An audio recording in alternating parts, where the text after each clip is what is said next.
அனைவருக்கும் வணக்கம். இது கிஷோபா கடந்து உங்க கிருஷ்ணன். இந்த வீடியோ பதிவில் நாம பார்த்தோம்னா எக்கனாமிக்ஸ் கரண்ட் அஃபேர்ஸ்ல 2025ல கேட்ட ஒரு கொஸ்டின்ஸ் தான் நாம பார்க்க போறோம். ஸோ 2025ல ரீசெண்டா நடந்த எக்ஸாம்ல இருந்து இந்த கேள்வி கேட்டிருக்காங்க. இது சம்பந்தப்பட்ட ஃபுல் டீட்டெயில் நம்ம தெரிஞ்சுக்கணும். சரிங்களா?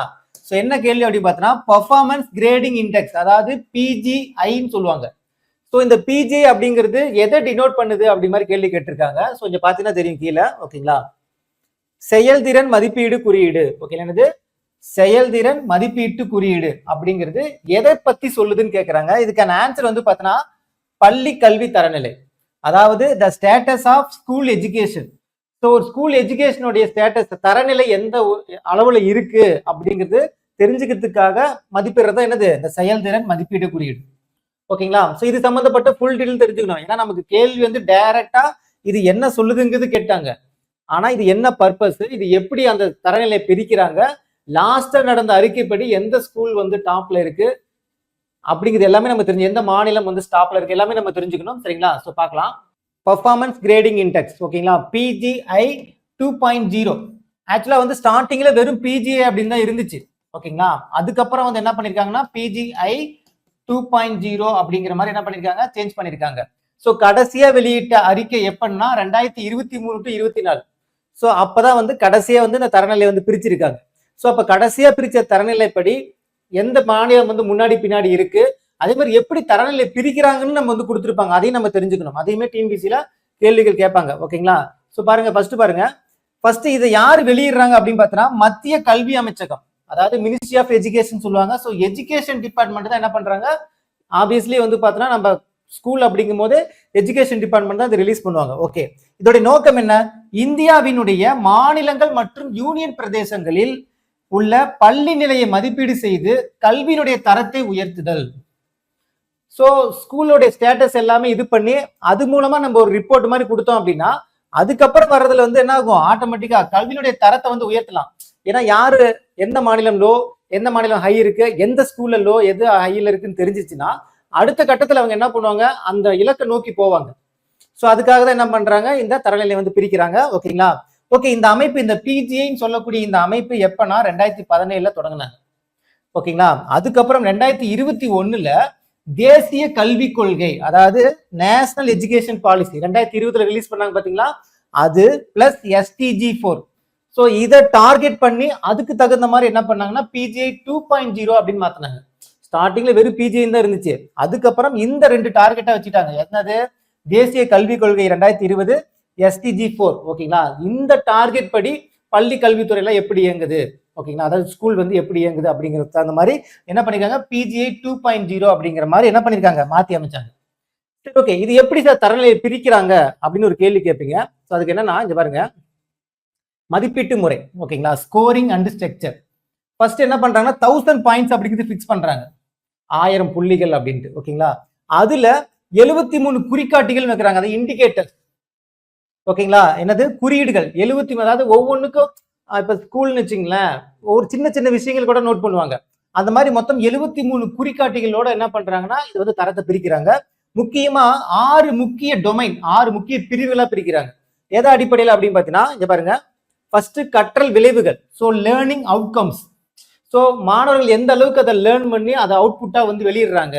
ஸோ நான் எந்த அளவுக்கு ஒரு ஸ்டூடெண்ட் அந்த ஸ்கூல்ல இருந்து கத்துக்கிட்டு அந்த ஸ்கூல்ல இருந்து வெளியில வராங்க அப்படிங்கிற மாதிரி.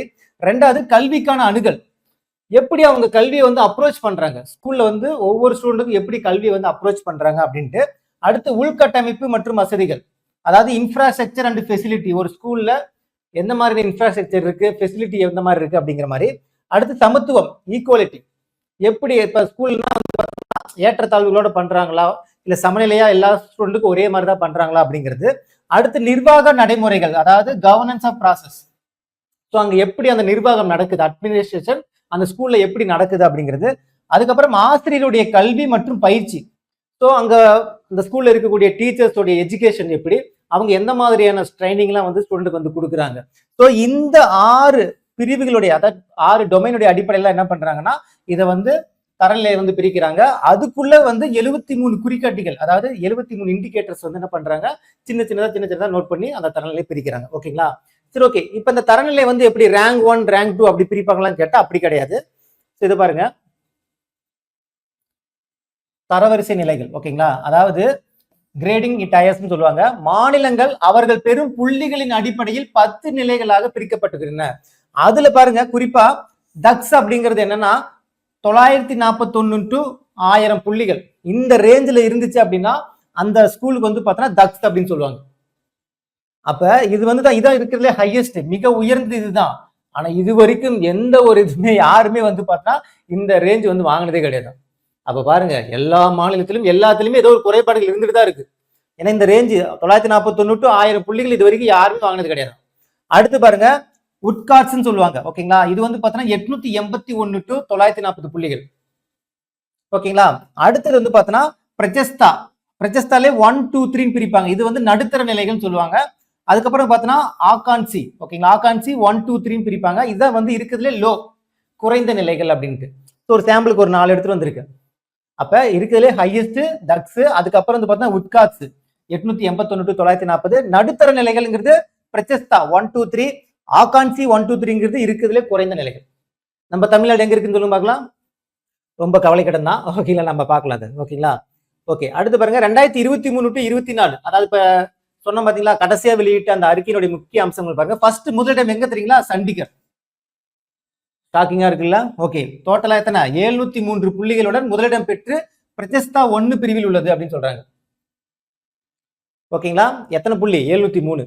அடுத்தது அதுக்கப்புறம் இருக்கக்கூடிய சிறந்த மாநிலங்கள் வந்து பார்த்தோன்னா பஞ்சாப், டெல்லி, குஜராத், கேரளா மற்றும் ராஜஸ்தான். இவங்கெல்லாம் வந்து பார்த்தோன்னா பிரஜஸ்தா 3ல இருக்காங்க. பிரஜஸ்தா 1ல இருக்கிறனால தான் இவங்க வந்து சண்டிகர் வந்து 703 புள்ளிகள். ஃபர்ஸ்ட் இது இவங்களே பிரஜஸ்தா தான் 3வது பிரிவு. ஓகேங்களா, அடுத்து கடைசியா யார் தெரியுமா? மேகாலயா. அவங்க பாருங்க ஆகான்சி 3ல இருக்காங்க. ஏன்னா ஆகான்சினாலே கம்மி, அதுலயும் 3வது பிரிவுனா ரொம்ப ரொம்ப ரொம்ப கம்மி, மிக குறைந்த புள்ளிகளை பெற்றுள்ளது. நம்ம தமிழ்நாடுக்கு என்னது? பின்னடைவு தான். என்னது? தமிழ்நாடு உட்பட 12 மாநிலங்கள் கடந்த ஆண்டை விட குறைவான புள்ளிகளையே பெற்றுள்ளது, ரொம்ப கம்மி தான். அப்ப என்ன நிலையில இருக்கு அப்படி பாத்தீங்கன்னா பாருங்க, தமிழ்நாடுடைய ஸ்டேட்டஸ் பாருங்க. தமிழ்நாடு வந்து பாத்தீங்கன்னா ஆகான்சி 1 521 டு 580 புள்ளிகள் எடுத்திருக்கு. ஆகான்சில வந்து குறைவுல, அதுல வந்து கொஞ்சம் பரவாயில்ல, 1ங்கிறது இருக்கு, 3 வரைக்கும் போகாம இருக்குது, சந்தோஷம். ஓகேங்களா, ஓகே. பலம் நம்மளுடைய பள்ளி, அதாவது தமிழ்நாடு பள்ளி கல்வித்துறையில எது கொஞ்சம் ஓரளவு கொஞ்சம் நல்லா டீசெண்டா இருக்குன்னு பாத்தீங்கன்னா கல்விக்கான அணுகல், ஆக்சஸ். ஓகேங்களா, அதுக்கப்புறம் சமத்துவம். ஓகேங்களா, இந்த 2 பிரிவுகளை தமிழ்நாடு வந்து பாத்தீங்கன்னா உட்கார்ஸ்ங்கிற நிலையில இருந்து இருக்கு. ஏன்னா ஒவ்வொரு பிரிவுக்குமே அது பிரிப்பாங்க. ஓகேங்களா, அப்ப உட்கார்ஸ்ங்கிறது இந்த 2 பிரிவுல மட்டும் தான், ஆக்சஸ் பிளஸ் சமத்துவம், இந்த 2ல மட்டும் தான் இருக்கு. ஆனா எதுல நம்ம கவனம் அதிகமா செலுத்தணும்னு சொல்றாங்கன்னா கற்றல் விளைவுகள் மற்றும் ஆசிரியர்களுடைய பயிற்சி, இதுல 2ல வந்து பாத்தீங்கன்னா ரொம்ப கம்மியா இருக்காது. அதுலதான் பாயிண்ட்ஸ் குறைஞ்சு நம்ம இந்த ஆகான்சி 1ங்கிற பிரிவுக்கு வந்திருக்கும். ஓகேங்களா, சோ இதுல கவனம் செலுத்தணும் அப்படிங்கிறது இந்த அறிக்கையில இருக்கு. இது எல்லாத்துக்குமே, எல்லா ஸ்டேட்டுக்குமே இந்த அறிக்கையை வந்து விடுவாங்க. அப்ப அதை வச்சு அடுத்தது நம்ம அந்த தரத்தை வந்து உயர்த்தணும் அப்படிங்கிறது நம்ம ஒவ்வொரு மாநிலமும் மாநிலத்தில் கூடிய பள்ளியும் வந்து என்ன பண்ணுவாங்க, அதுக்கு தகுந்த மாதிரி அடுத்த ஸ்டெப் எடுப்பாங்க. ஓகேங்களா, சோ அதுக்காக வெளியேறது தான் இந்த பிஜிஏ அப்படிங்கிறது. ஓகேங்களா, சோ அவ்வளவுதான்.